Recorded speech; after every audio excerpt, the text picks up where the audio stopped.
Bueno, que patitos, vamos con Mundo Obrero, con este número. Hoy es domingo y vamos a terminar ya con la revisión de estas revistas de hace 40 años, que ha sido una selección que ha sido llegada a nosotros gratuitamente por un suscriptor. Eh, bueno, dado que era un material accesible, pues nos ha parecido interesante hacer una reflexión acerca del contenido expuesto, acerca de lo que hace 40 años pudiera ser interesante, a pesar de que no hemos ido a fondo con todos y cada uno de los contenidos, porque seguro Enrique Santiago, ¿verdad? Camarada secretario general del Partido Comunista de España en la actualidad, con mando y plaza en Izquierda Unida, en el grupo parlamentario Sumar, seguro que habrán cogido las revistas del Mundo Obrero, fundada en teoría en 1930, y las habrán subido a algún ámbito digitalizado. Seguro que lo han hecho, por lo tanto tendrán estas revistas que hemos visto a lo largo de esta semana y muchas otras en un formato más cómodo, en formato de PDF. Pero, más allá de esto, pues dado que lo tenemos en físico, y como dirían en el sótano del planeta, el físico mola más, pues nos encontramos, por ejemplo, con este último número, en donde el Mundo Obrero del 21 al 27 de marzo de 1985. Teníamos ayer el del 21 al 27 de febrero, con lo cual hemos dado un salto de un mes prácticamente, en donde en uno de los sueltos hablaba de que Chernienko estaba un poco malito y no había tenido posibilidades para estar con el camarada Papandreou, el primer ministro de Grecia, en teoría por tema de enfermedad, y algunos hablaban de Gorbachev como posible sucesor. Y aquí lo tenemos. Gorbachev, un nuevo aire, un congreso, el séptimo congreso del Partido Socialista de Cataluña. Todavía no era el del Partido Socialista de la Unión Soviética, el PECUS, no, era el del PSUC. Estaban adelantando los acontecimientos, estaban haciendo campaña por el camarada, había lucha interna después, y luego también movida en la universidad. Vamos a hacer movida en la ciudad, como diría el Joker, pero para ese Joker todavía faltarían unos años hasta que Tim Burton con Jack Nicholson, Jack Napier harían acto de participación. Por supuesto, después de este sugerente apartado donde se habla de Gorbachev, tendríamos curiosamente solo un editorial aquí único, grande, y un solo de revista internacional así grande, lo cual ciertamente es increíble porque lo vamos a echar en falta el índice. No hay índice, lo cual seguramente, teniendo en cuenta lo que pasó en el aniversario, probablemente no es en marzo, es algo antes. Estaría el aniversario de la matanza de Atocha, que se habrán cumplido 49 años, ¿no? 49, ¿no? El año que viene serán 50 redondos. El funeral sepulcral dicen que fue importante para la legalización del Partido Comunista en el Sábado Santo Rojo de aquel de 1977.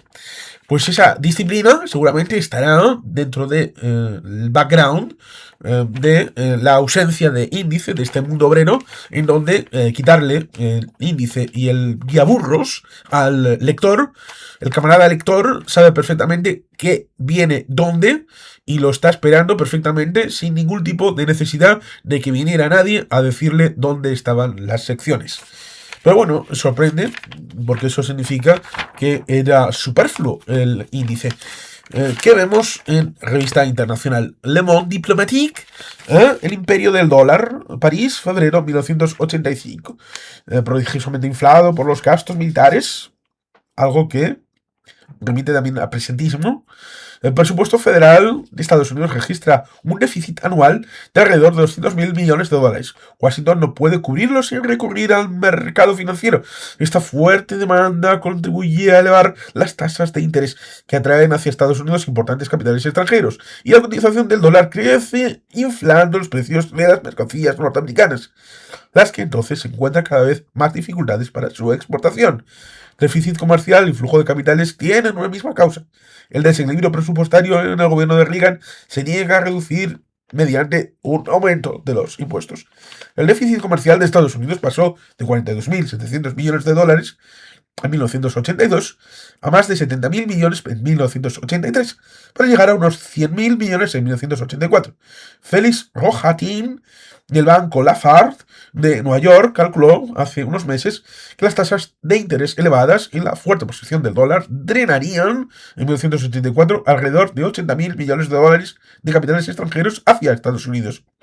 Estimación demasiado prudente. Martin Feldstein, ex jefe de asesores económicos de Reagan, evalúa este flujo de capitales en más de 100.000 millones de dólares, cifra igualmente considerada por el semanario Time. Una pregunta evidente. Este grado de números, de estadística, de información económica y financiera, quiero la equivalente de la Unión Soviética de la época. No ahora, no, me refiero a fuentes del momento. Había un obrero establecido, el grado de transparencia establecido por Estados Unidos en 1985 y años anteriores, con mandato de Reagan y los anteriores, para la economía soviética respecto de su propia realidad presupuestaria, tal y como se habla de la economía de Estados Unidos. La respuesta, evidentemente, es no. Niet, mein Heaven, camaraden. No, por supuesto que no. Editorial, Mundo Obrero. Una nueva etapa.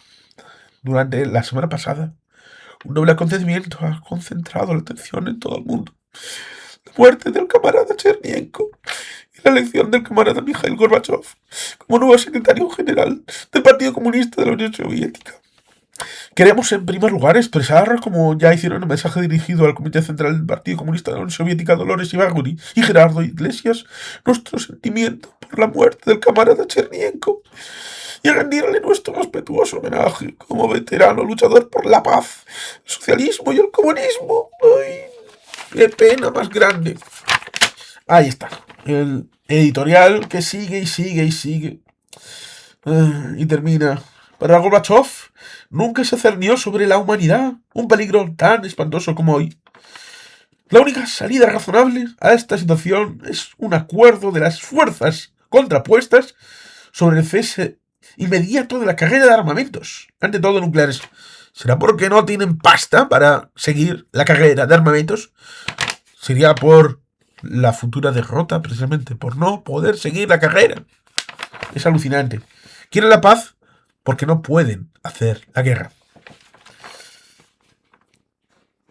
En la Tierra impedirán el espacio cósmico. En relación con las conversaciones de Ginebra, proponemos congelar los armamentos nucleares y suspender el sucesivo despliegue de misiles y otras medidas en la misma dirección. No es nuevo esto en la política soviética, pero creemos que hoy puede tener más fuerza que nunca. Nuestro partido, al expresar al camarada Gorbachev la felicitación más sincera, no durará muchos años la felicitación más sincera. Por su elección como secretario general del PQS, desea con la misma sinceridad que le acompañe el éxito más completo en el desempeño de su alta y difícil tarea. Desde su política independiente y soberana, ya cuando haga la Glasnost y Perestroika, ya será muy independiente y soberano.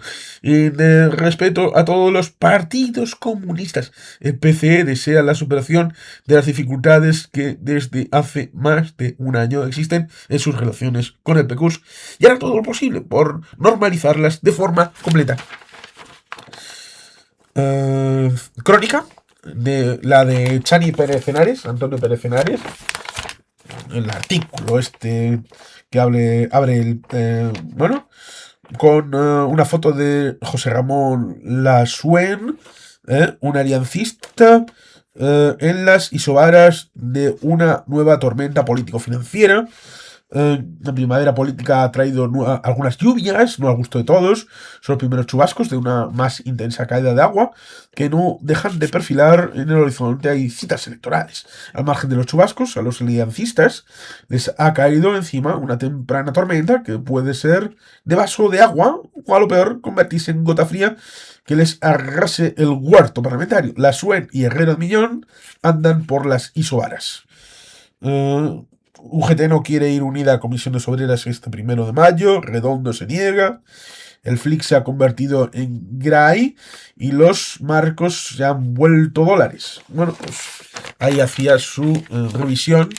Luego hay unos breves, lo cual, bueno, pues a veces había. El submarino rojo. Pobre, el submarino es amarillo, como el Villarreal, como el de los Beatles, Yellow Submarine. Felipe Guerra, en plan perdonavidas. Pepote tiene 6 meses. Segurado va por libre. Abogados desaprensivos. Y caída libre de Pedro Tena, director general de Aviación Civil. En cartas a Isidoro, lo malo del poder. Ahí hablando con Felipe González. Enrique López Oneto. Al vuelo, Francia y los pateadores. De Raúl Júcar, artículo de opinión. Luego, el 7º Congreso del PSUC, el secretario general saliente del PSUC, Antoni Gutiérrez Díaz, empleó más de 2 horas en su alocución al 7º Congreso de este partido. Fue un amplio recorrido por las más de 100 páginas que consta el documento. La mente ya era expectante, pero tranquilo, y Antoni Guterres echó a mano de su persuasiva y dramática oratoria para convencer a una audiencia a la que tenía a su disposición desde las primeras palabras. Carlos Piera, el texto, Ángel de la Fuente, las fotos. No habrá recuperación de la izquierda sin el PSUC. Propuesta de dirección a la italiana. El PSC-PSOE juntos pero no revueltos. Y luego, un placer de aburrirse poco. Antonio Pérez Henares hace un texto aquí. Si una voluntad unificada de los delegados del PSUC, no es el PSUC de Venezuela, el PSUC, Partido Socialista Unificado de Cataluña. El 7º Congreso es la de finalizarlo con un clima sereno y carente de crispaciones. A la hora de cerrar estas páginas siguen en el aire algunas de las incógnitas planteadas, pero esenciales están resueltas. El 7º Congreso ha sido el primero en mucho tiempo en el que el PSUC, no es el PSC del PSOE, el PSUC, ha reflexionado sobre su presente, su papel social y las tareas exteriores que hay que afrontar. Bueno, pues Congreso del PSUC, lo que sería luego Iniciativa per Catalunya Verds. Y darían lugar a los comunes. Qué simpática Ada Colau. En Nacional, universidades, la movida, va en serio, la movida, viva la movida. La Universidad Española está en pie. Tras el papel vital jugado por el movimiento estudiantil de los años 70, preocupado fundamentalmente por las reivindicaciones políticas y luchas contra la dictadura, un nuevo movimiento se alza en nuestro país en pro de conseguir reivindicaciones estrictamente académicas. La última huelga convocada por los universitarios demuestra no ya que algo se mueve, sino que el movimiento está vivo. El movimiento está vivo, este muerto está muy vivo.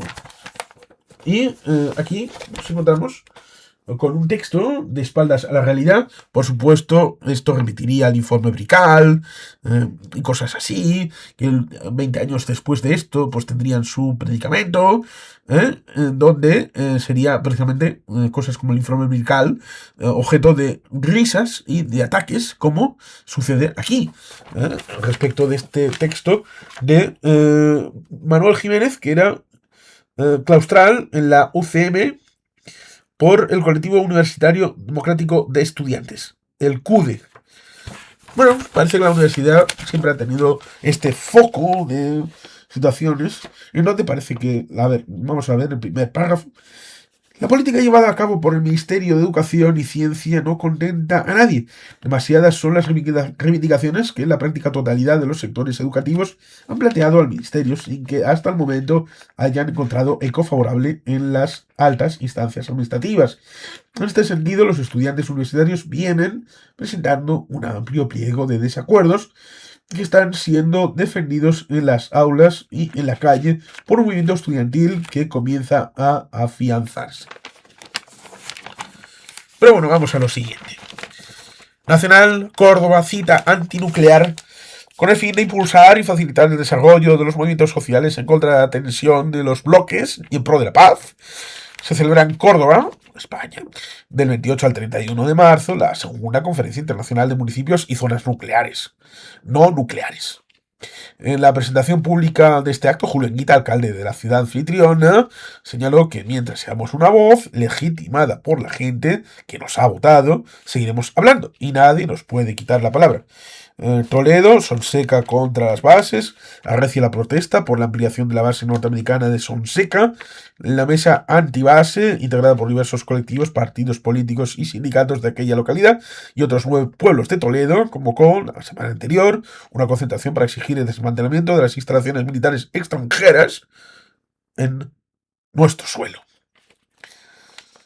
Por supuesto, hablando de tema nuclear, citando a Hiroshima y Nagasaki, este tipo de elementos, bueno, pues que los tocaban un poquito por encima. Tampoco hay que profundizar mucho. Porque veamos, cita nuclear, el cuerpo del texto, simplemente para decir estamos aquí, las 4 ideas fundamentales, y ya está. Y luego el hecho de Toledo, lo de la base, una foto, y ala, a correr. Y el resto ya lo traes de fábrica, ya te lo sabes perfectamente, camarada, con lo cual no necesitas ningún dossier, porque ya sabes las consignas que debes de implementar a la hora de la lectura de este texto, de esta noticia. Nacional, de 24, quinta marcha a Torrejón, más el tema del logo, Córdoba, no nuclear. Por quinto año consecutivo están en puertas de celebrarse una manifestación pacifista con mayor tradición en el país, la célebre Marcha Torrejón. En esta ocasión la cita ha sido fijada para el domingo 24 de este mes. Organizadores, el PCE, el PASOK, Comisiones Obreras, Federación Progresista, el MC, LCR, marcha que saldrá de Canillejas a las 10:30 de la mañana, será más tarde recibida por el pueblo de Torrejón al término del recorrido. ¿Qué continuaba? Nacional, Galicia, un caudillo para Ogrove, se gana al electorado prometiendo ilimitadas licencias de construcción. Prohíbe la celebración de plenos desde hace casi 2 años. Dice que su enemigo contumaz es el Partido Comunista de Galicia y motiva a sus seguidores para que se incumplan mandatos judiciales.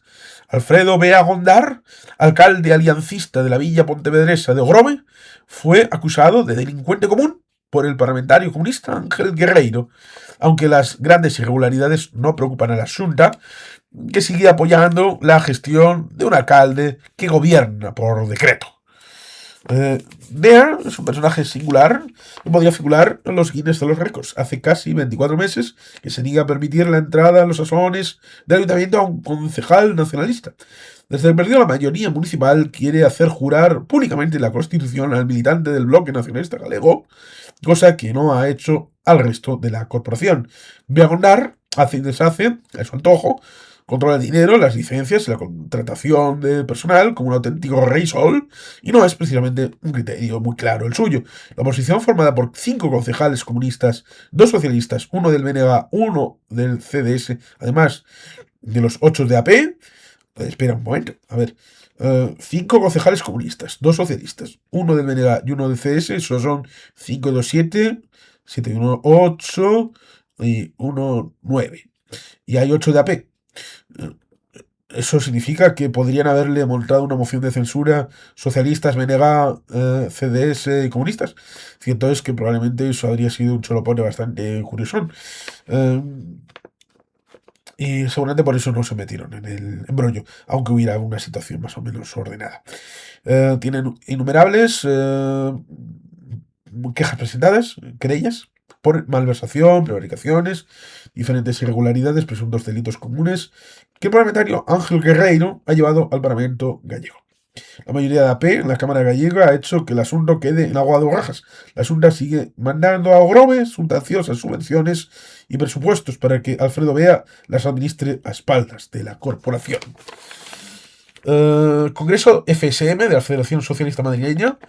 Joaquín Leguina ha confirmado en el cuarto Congreso de la Federación Socialista Madrileña su poder en el PSOE de Madrid a ser elegido por un 80%. ¡Ay, qué pobre! ¡Ay, pobriño!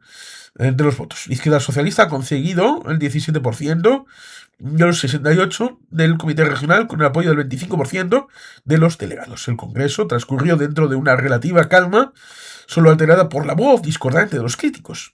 Entre los acuerdos, el de mayor trascendencia para la opinión pública ha sido el de pedir el desmantelamiento de la base militar de Torrejón.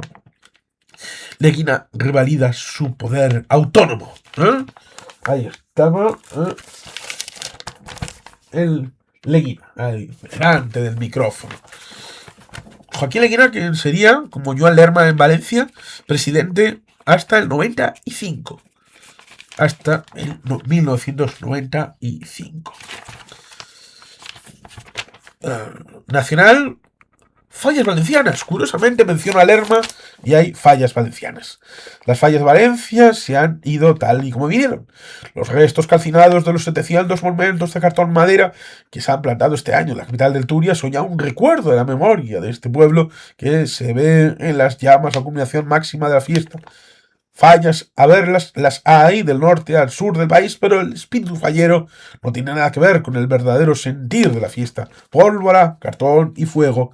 Haciendo un poco de historia al origen de las falles, dicen quienes la han cultivado, la materia, hunde sus raíces cuando los carpinteros de la ciudad, una vez la larga noche invernal toca su fin, deciden acabar con el mal recuerdo, las bajas temperaturas, y saludan a la primavera lanzando al fuego los stay o parrots, vías de madera donde colgaban las lámparas que iluminaban el trabajo nocturno de los artesanos y de paso se deshacen de los despojos de su trabajo. Estos pies de madera se prestan para ser envueltos con trapos viejos.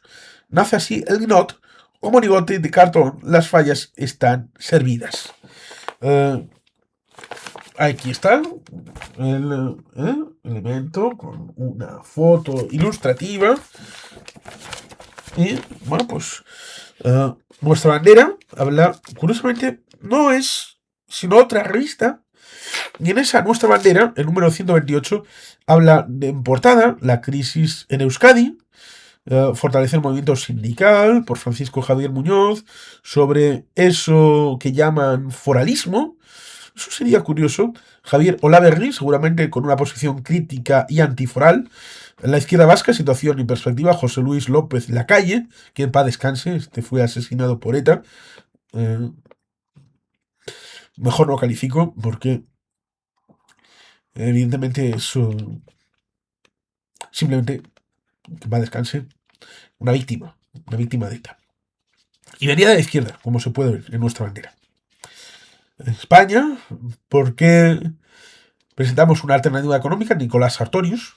Paralización del proceso autonómico, Antonio de las Casas.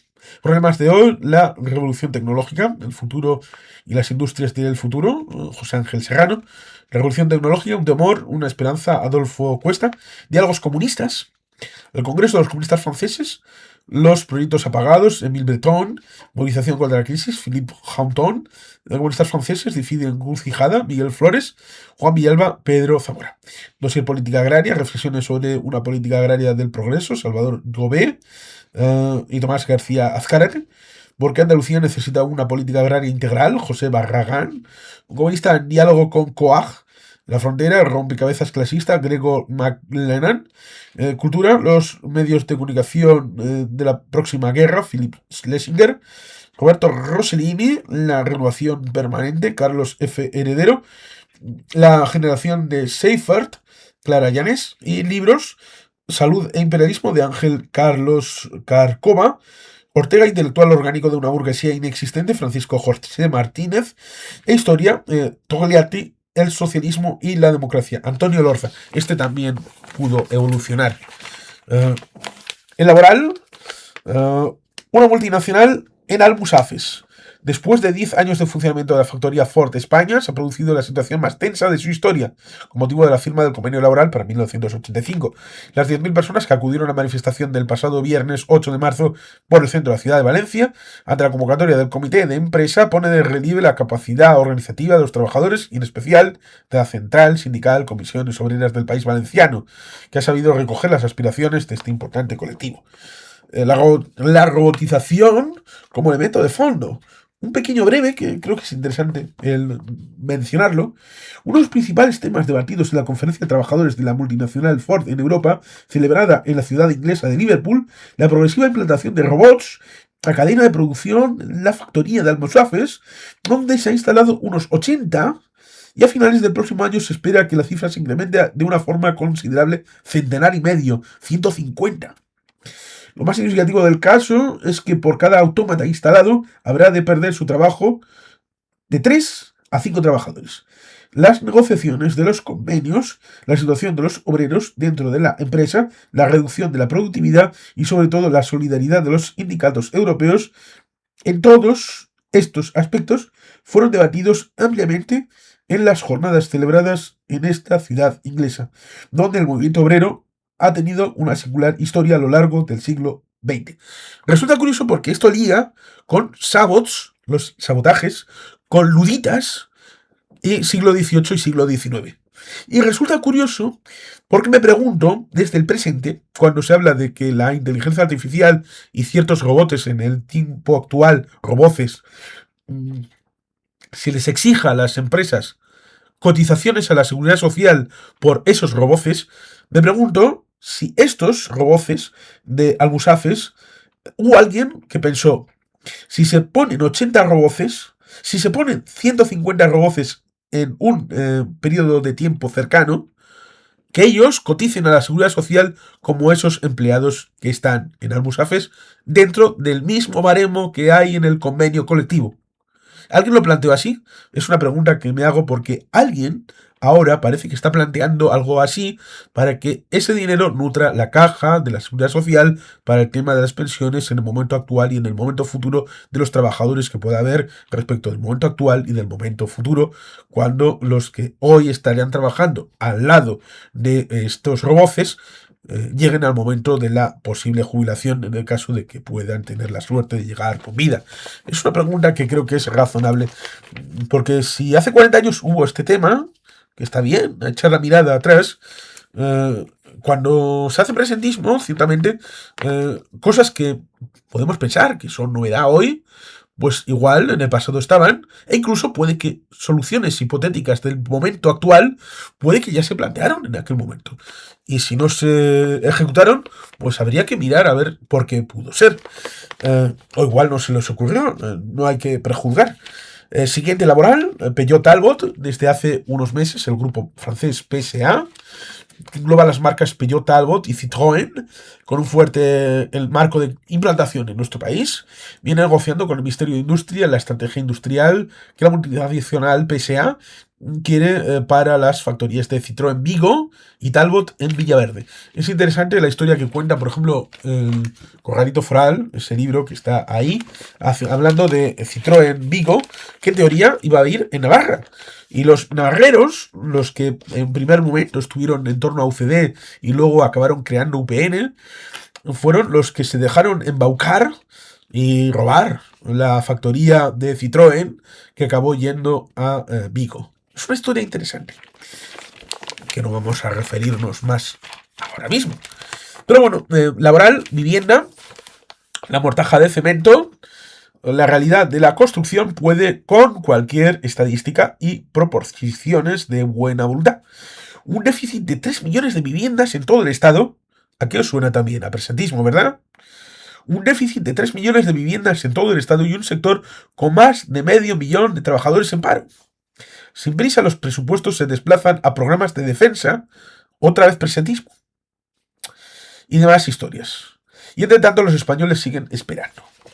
El sinsentido de la crisis deja en la cuneta sociedad de consumo a más de la mitad de la población, con sus múltiples variantes. Las condenas a la marginación, el desarraigo y el silencio se van multiplicando.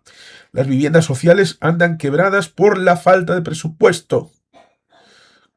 ¿Otra vez presentismo? Bueno, en aquel caso sí podía Felipe González tener presupuesto público, pero se entiende.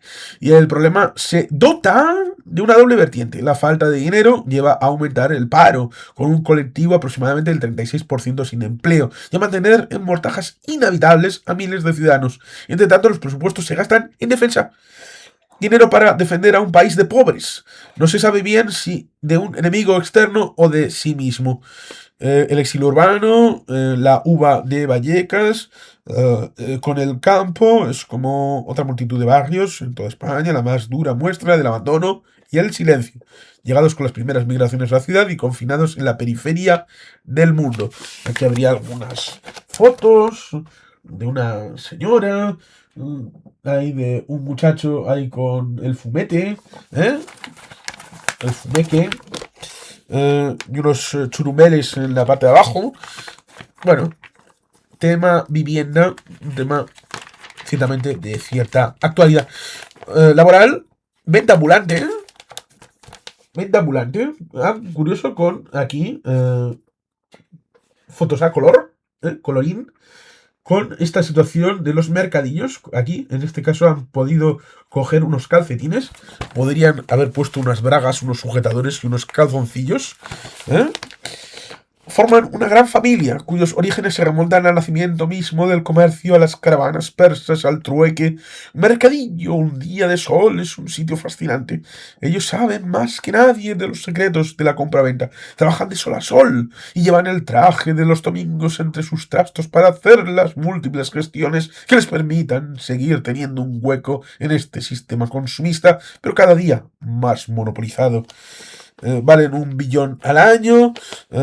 Había cazuelas en esa disposición que aún hace no tanto pude ver, por ejemplo, en mercadillos como el de Torrelavega, en el de Cartes, también se puede ver en el mercadillo de Bolueta. ¿eh? Bueno, pues estas disposiciones. Pero bueno, vamos a continuar. En la zona central, después de laboral, ritmo de la negociación, analiza la evolución de la negociación colectiva en 1985, está enmarcada por el acuerdo económico y social y por una política económica del gobierno claramente negativa que impone un tope salarial del 6,5% para los funcionarios e intenta aplicarlo a las empresas públicas para que sirva de recomendación a las empresas y sectores privados. Bueno, pues aquí viene el elemento, pensamiento, todo esto. Y está, bueno, pues algo interesante acerca del ritmo de la negociación colectiva, con los cuadritos, que está, bueno, pues seguro que interesante, como algunas conclusiones que viene por ahí, hablando de empleo, reactivación salarial, negociación central de salarios, los ámbitos y eficacia y participación, antes de ir a este cuadro de España no es rosa, probablemente el tema de la leyenda rosa, aunque también habría que hablar de que España tampoco es negra, tampoco es la leyenda negra, sería algo intermedio. Ahí estaría el torero, el ámbito decimonónico, y bueno, pues ahí estaría una visión de España, o de las Españas, donde se habla que en el Centro Cultural del Conde Duque de Madrid se ha inaugurado recientemente una exposición antológica de la obra de José Solana. ¿Quién es José Solana? Buscadlo y me lo ponéis en comentarios. Cultura, documento histórico y expresión cultural, pegatinas. Francisco Clua o Paco Pegatas, como se llama cariñosamente entre los forofos, ha sabido coleccionar de todo: minerales, postales, sellos, monedas. Son más que un valor de uso. Pero de todo es un coleccionista de pegatinas. Este trozo de historia documental del país motivo de luchas, persecuciones y propagandas. Por ejemplo, pasaremos Unión de Juventudes Comunistas de España. ¿Cómo que pasaremos? Pasaremos no era lo que dijeron después del 1 de abril del 39, cuando había el cartel ese de no pasarán, en Madrid. No sé, yo por comentar. Aquí, OTAN no referéndum ya, Juventud Comunista. bueno, pues parece que había esta persona que hacía el FSLN aquí contra el imperialismo. El FSLN, Nicaragua vencerá. Bueno, pues fantástico. Ala. Cultura. Ah, la vaquilla. Se estrenó en aquel momento la vaquilla. Ah, hay un comentario de Carlos F. Heredero acerca de la vaquilla y de Dune. Vamos a ir con ello. Es interesante. La vaquilla de Luis García Berlanga. Hace ya casi 20 años que Berlanga llevaba dándole vueltas a la idea original suya, plasmada en un guión que la censura de la época franquista no autorizó nunca. El director de El Verdugo Plácido, Los Jueves Milagro, Tamaño Natural o Patrimonio Nacional, no desistió de poder convertir en película algún día esta historia de la vaquilla objeto de disputa entre republicanos y nacionales como pretexto para filmar una visión iconoclasta y corrosiva de la guerra civil. Ahora por fin ha contado con los medios suficientes para rodar con la debida dignidad aquel guión que durante tanto tiempo ha venido madurando y el resultado es, como no podía ser menos, una divertidísima panorámica a medio camino entre el esperpento y la sátira sobre los soldados de uno y otro bando a ambos lados del frente, al igual que ocurría con sus últimas creaciones, La Escopeta Nacional, Patrimonio Nacional y Nacional 3. La película está preñada de cariño y ternura hacia los personajes, sin distinción de más atributos de sus inmediatas necesidades fisiológicas y temperamentales. La vaquilla es una comedia disparatada y específicamente berlanguiana, rodada en larguísimos y difíciles planos secuencias sobre los que se ha llegado a tener un control absoluto y llena de personajes entrañables, protagonizada de manera coral, con múltiples situaciones que se suceden sin solución de continuidad y pletórica de ingenio y de inventiva. Se nota quizá la carencia del humor negro tan característico de su cine y también de la garra, del ímpetu con que filmó sus grandes obras maestras, pero en conjunto constituye un fresco vitalista y dinámico y acratoide en el que todas las piezas encajan con sorprendente precisión y que hace gala de un humor inteligente, lo que no es demasiado habitual en el cine español. Parece que le da un parito diciendo, bueno, no es todo lo bueno que otros clásicos, como El Verdugo, pero está bien, se deja ver. ¿Eh? Sobre todo porque es que le da los dos palitos. Le da a los nacionales, pero también a los republicanos. Así que igual a un comunista, pues igual al camarada, pues no le gustaba eso de... Vamos a reírnos un poco de... Dune. Interesante, que ponga estas dos películas aquí comentadas. Dune de David Lynch. David Lynch era conocido para los aficionados al cine por sus dos primeras y sorprendentes películas. Cabeza Borradora, insólita propuesta de cine independiente, objeto de culto en los cines underground de Nueva York y entre numerosos aficionados europeos, los españoles incluidos. No sé si llegué a hacer un vídeo, porque a mí no me pareció tan... No sé si lo hice. Y El hombre elefante. Un inteligente y riguroso retrato de la sociedad victoriana británica en su contemplación de un ser deforme y consiguió ya una distribución comercial más amplia. Ponerse tras las cámaras para llevar a la pantalla la voluminosa epopeya de Frank Herbert, en la que está basada esta nueva película, cabía dudar si al final se impondría las imágenes de la misma su peculiar personalidad o las exigencias de trivialización y efectismo habituales en el productor de Laurentiis. Afortunadamente, Dune ha terminado siendo un espectáculo serio de ciencia ficción para adultos sin mucho que ver con las producciones de como La Guerra de las Galaxias. Volvamos.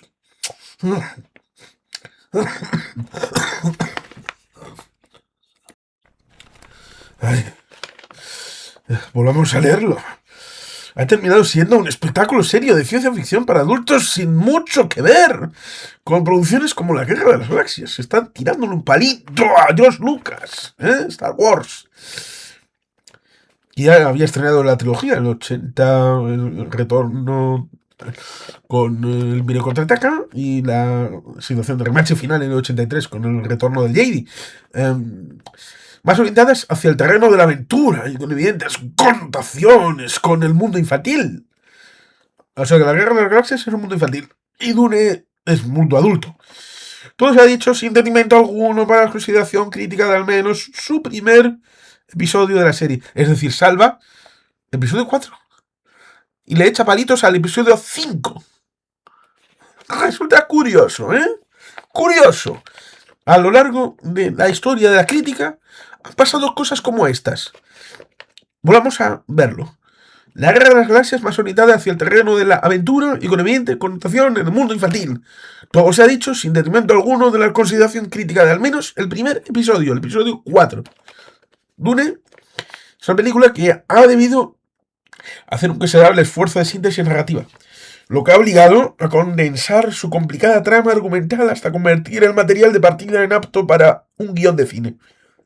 Este esfuerzo se nota fundamentalmente en su primera media hora, excesivamente explicativa y redundante, pero quizá no habría otra manera de abordar semejante empresa. Por lo demás, Lynch ha impregnado la narración de sus habituales tonos oscuros, de ambientes cerrados y opresivos, dando a la fotografía de Freddie Francis unas pautas cromáticas muy alejadas de los colorines brillantes con que se suelen revestir otras producciones del género. Por sus personajes y con la filmación con que se han filmado sus aventuras, Dune merece un sitio destacado en la filmografía de la ciencia ficción, siendo para mí gusto, junto con Alien y Blade Runner, de lo mejor que se ha hecho en este campo en los últimos años. Notemos, para la posteridad, Carlos F. Heredero dice que la trinidad de la ciencia ficción, en este número, dice, la trinidad, las tres mejores películas de ciencia ficción para este momento, serían Alien, Blade Runner y Dune, de David Lynch. Punto y final. Música. Dejo el hecho de que Dune, tanto en versión literaria como películas, tiene más contenido en el canal. Así que os invito, si queréis algo más, decirlo. Porque está el libro. Está la película del 84. Está la serie del año 2000. Y está la película de Denis Villeneuve. Si creéis que hay más contenido en falta en el canal, ponerlo debajo. Si creéis por contra que hace falta más contenido, por ejemplo, de Star Trek, de Star Wars o de Stargate, también podéis ponerlo debajo. O si queréis, dado que tenemos un conversatorio sobre Blade Runner, pero Alien todavía no ha sido tocada, si queréis un conversatorio sobre Alien, también lo podéis poner debajo. Música. Memorias del futuro. Concha Gómez, Galería de Arte, Tormenta a las 10, Nuevo Flamenco, integral de la obra para piano. Vamos a pasar un poquito, porque en libros habla de autobiografía, el amante y racionalismo terapéutico. Bueno, este tipo de cosas que vienen por aquí, por allí. Bueno. Cultura. Fotografía Madrid ayer y hoy. Días pasados fue inaugurada, lo de incautar, como gustaba esto de incautar 10 años antes, pero bueno, ya había democracia en el 85, ¿no? Inaugurada en el Centro Cultural Alberto Sánchez de Vallecas la exposición de fotografías Madrid ayer y hoy, y permanecerá abierta al público hasta el 23 de marzo. Esta muestra fue inaugurada por el concejal presidente del distrito, que ha organizado la Junta Municipal Vallecana, y por el propio Centro Alberto Sánchez. Concurso cartel de fiesta PCE 85. A ver cuál es. Creo que llegamos tarde para proponer una candidatura de cartel para fiesta PCE. Aquí están las bases reguladoras. El siguiente es 34, con unos breves, como El Patio, Ínsula, Favorita, Dalí, Miguel Hernández, Son de Aragón. Hay estos breves. Y llega el camarada Gorby, Mikhail Sergeyevich Gorbachev, con Teresa Aranguren. Vuelvo a decir, esta Teresa Aranguren no es la de Canal Red, de Pablo Manuel Iglesias Turrón. URSS, la elección de Mikhail Sergeyevich Gorbachev a la jefatura suprema de la Unión Soviética parece marcar el inicio de una nueva era en las relaciones internacionales. Al menos son muchos los que han proyectado en el nuevo líder soviético esperanzas e ilusiones que desde hacía tiempo habían permanecido en silencio. Gorbachev, ante un aire nuevo.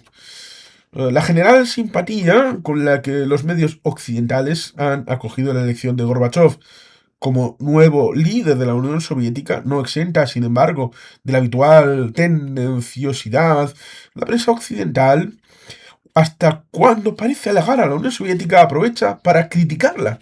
Refleja sin duda el sentir de una gran parte de la opinión pública que ve en la imagen de este dirigente joven y con fama de eficaz y dinámico la posibilidad de un giro esencial en el negro panorama de las relaciones internacionales frente al patético anciano con coloretes y el pelo teñido que se ofrece sonrisas hollywoodienses desde la Casa Blanca. Mientras se entretiene preparando la guerra de las estrellas, Mikhail Sergeyevich Gorbachev aporta un ingrediente de cordura capaz de contrarrestar los peligrosos sueños de grandeza que imperan en Washington, D.C., o al menos podría representarlo. Nunca antes se cernió sobre la humanidad amenaza tan espantosa como en nuestros días. La única salida razonable de la situación creada es un acuerdo de las fuerzas contrapuestas sobre el cese inmediato de la carrera de armamentos, ante todo nucleares, en la Tierra e impedirla en el espacio cósmico. No tendamos a lograr ventajas unilaterales sobre los Estados Unidos, sobre los países de la OTAN, a lograr la superioridad militar sobre ellos. Queremos el cese y no la continuación de la carrera armamentística, y por ello proponemos congelar los arsenales nucleares y suspender el sucesivo despliegue de misiles. En estos términos se expresó el nuevo dirigente soviético en su discurso al Comité Central, un lenguaje que, si en cuanto al fondo no es nuevo, la Unión Soviética sí es indicativo de una expresión de voluntad de adoptar un papel más activo y directo en la lucha por la paz. Una de las ventajas que sin duda trae consigo la elección de Gorbachev es la de infundir confianza, la de hacerse notar y también la de haberse despertado expectativas. No se trata ya solo del factor edad-salud, que en los anteriores mandatarios creó un clima de interinidad, una sensación de impas, sino también en la inyección de dinamismo que la personalidad de Gorbachev parece transmitir. Uno tiene la sensación de que se van a hacer cosas, al menos que existe voluntad decidida de hacerlas. De algún modo, Gorbachev ha conseguido hacer sentir a la opinión pública europea que, pese a la política de bloques, pese a las diferencias de modelo de sociedad, la Unión Soviética es también un país europeo, y que el destino de Europa es también su destino. Claro que no hay que ser demasiado ingenuos. El europeísmo de la señora Thatcher o de los líderes democristianos de la Alemania Federal no les lleva a olvidar dónde están sus intereses y quién es su padrino. Pero sin duda es un momento en el que la economía europea sufre una brutal sangría de capitales debido a la insolidaridad de la política monetaria del señor Reagan, que afecta incluso a la estabilidad del sistema bancario internacional. Hablar de Europa es rentable incluso para el gran capital. La administración Reagan parece, pese a las manifestaciones más o menos diplomáticas, no debe sentirse demasiado satisfecha con el nuevo rostro que gobierna el Kremlin. Posiblemente los fabricantes de imágenes deben estarse moviendo apresuradamente para dar algunos nuevos toques a su decrépito presidente y quizá, entre otras cosas, le aconseja que no utilice el lenguaje apocalíptico al que es tan propenso, eso de el imperio del mal, el terror rojo. Mikhail Sergeyevich Gorbachev tiene ante sí una tarea difícil. La Unión Soviética afronta problemas económicos y de modernización que el desafío armamentístico impuesto por los Estados Unidos no le ha permitido resolver. ¿Qué cosas? El presupuesto de defensa de Estados Unidos, causa principal de su descomunal déficit presupuestario, alimenta los ingresos de grandes empresas transnacionales que son los resortes del poder real de Estados Unidos. En la Unión Soviética no ocurre así. Pero ponen un punto, lo explican. Los gastos de defensa suponen un gran sacrificio para una economía que necesita invertir en otros campos, por ejemplo, en la explotación de los inmensos recursos naturales de Siberia. El cese de la carrera de armamentos beneficiaría a la economía soviética, pero no a las grandes transnacionales norteamericanas. Esa es una diferencia de las que pocas veces se habla, pero que conviene tener en cuenta. Mikhail Sergeyevich Gorbachev ha llegado a la jefatura del Kremlin en un momento crucial para la paz del mundo, y las esperanzas puestas en él sean desmesuradas. pero responden sin duda a la necesidad de esperar, de las gentes preocupadas por el destino de la humanidad, los márgenes de maniobra, tanto en el terreno internacional como en el interno, dependen de muchos factores que escapan de su acción, pero ya es significativo ese clima de esperanza que su elección ha creado. Hay muchas cosas que cambiar en la Unión Soviética y sobre todo por lo que a nosotros nos afecta en las relaciones entre superpotencias. Mikhail Sergeyevich Gorbachev parece contar al menos con capacidad y con voluntad para intentarlo. ¿Qué falta aquí? ¿Qué es lo que falta en este diagnóstico? Aparte de lo que supuso Perestroika y Glasnost respecto de la situación de la propia economía soviética, el tema militar dentro del ámbito soviético. Aquí nos encontramos con un texto de Enrique Curiel. La elección de Gorbachev debe significar una mejora de relaciones PCE-PQs. El anterior regente, el señor Chernienko. La típica situación en lo alto del mausoleo de Lenin en la Plaza Roja. Lo típico. Y una pequeña geografía de Mikhail Sergeyevich Gorbachev. Continúa con Francia, elecciones cantonales, resultado en tablas. Resultado de las elecciones cantonales en Francia no han producido sorpresas, aunque la izquierda ha conseguido detener el peligroso descenso apuntado en las europeas del 84.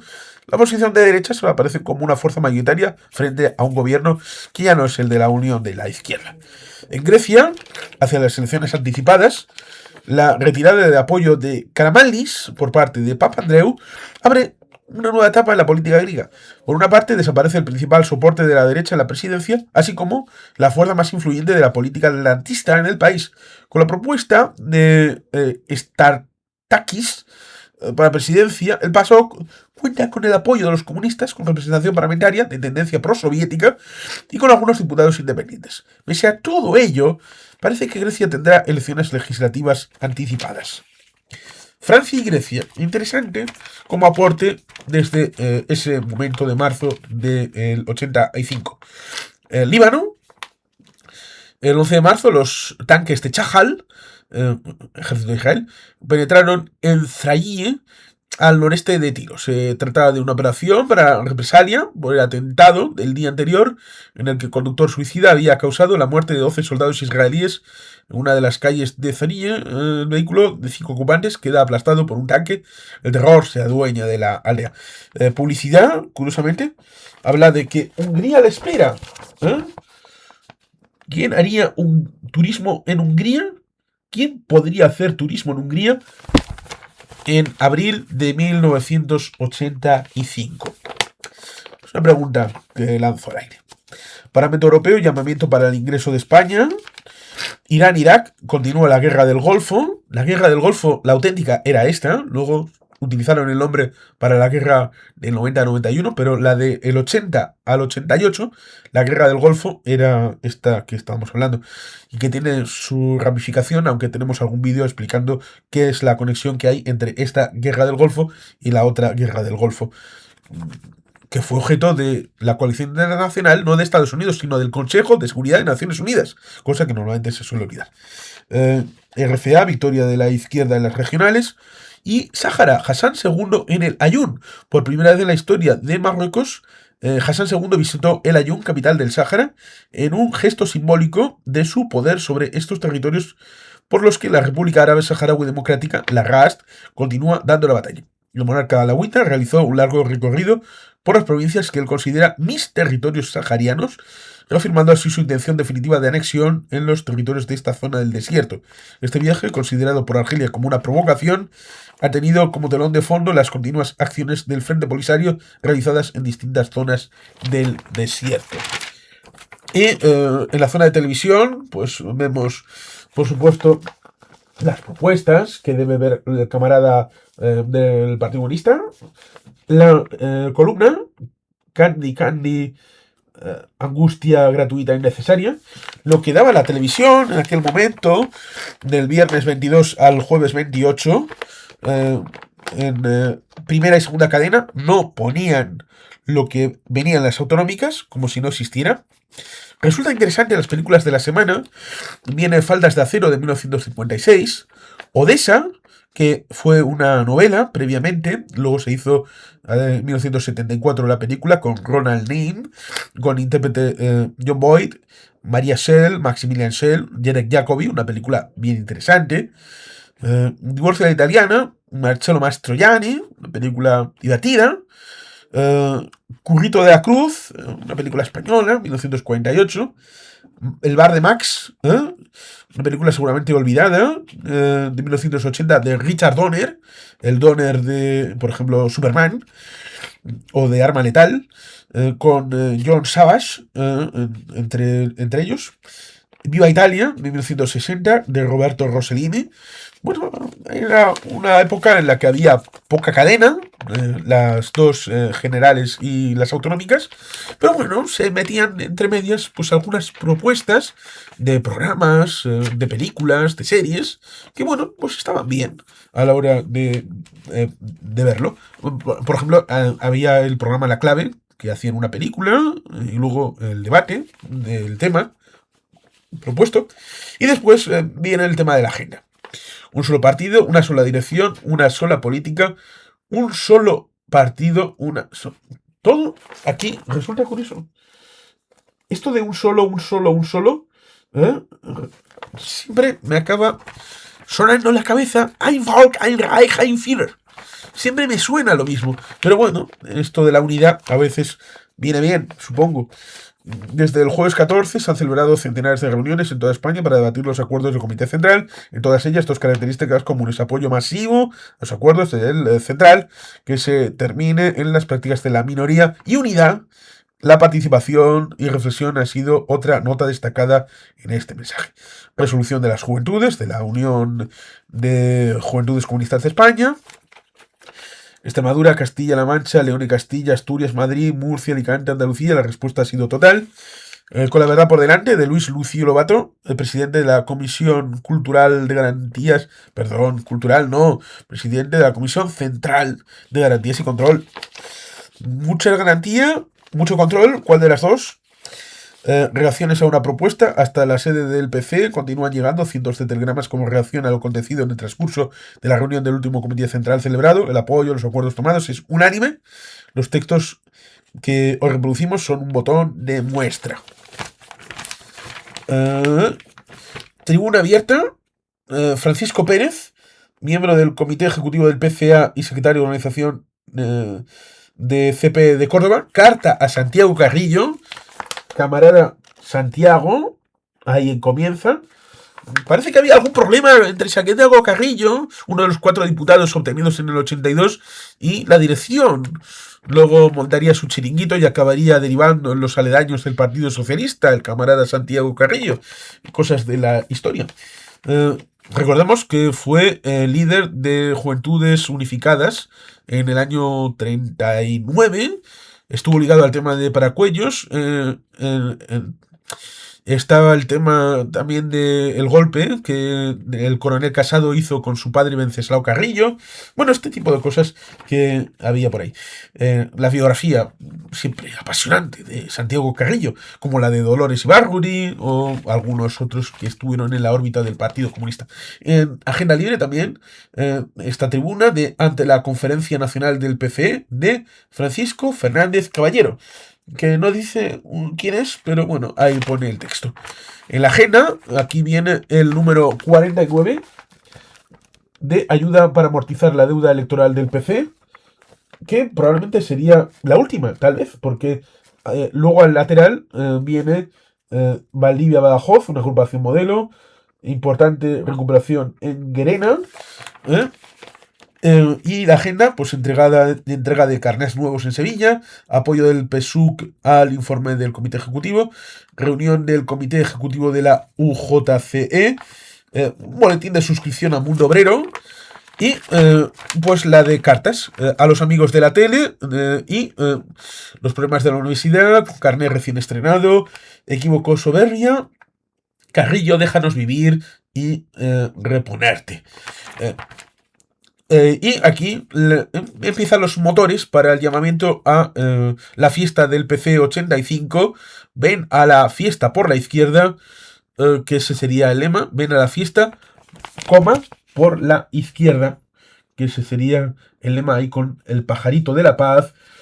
Ya hemos visto a lo largo de toda esta semana paz, ecopacifismo, el tema nuclear, el tema de la OTAN, remachando una y otra vez en el mismo clavo para tratar de poner en foco en ese ecopacifismo, lo cual resulta curioso porque desde la Unión Soviética hubo financiamiento, intereses, geopolítica a la hora de poner estos champiñones que iban en contra de la auténtica soberanía y patriotismo de los diversos países en una idea de subordinación a Moscú. Pero bueno, estas cosas son lo que a veces pasan y la memoria histórica hace como esto. Tenemos que revisar el pasado para comprender tal vez mejor nuestro presente y nuestro futuro. Y sin más, queridos patitos, es que ricasco, agur berobat, Betty Gelpian.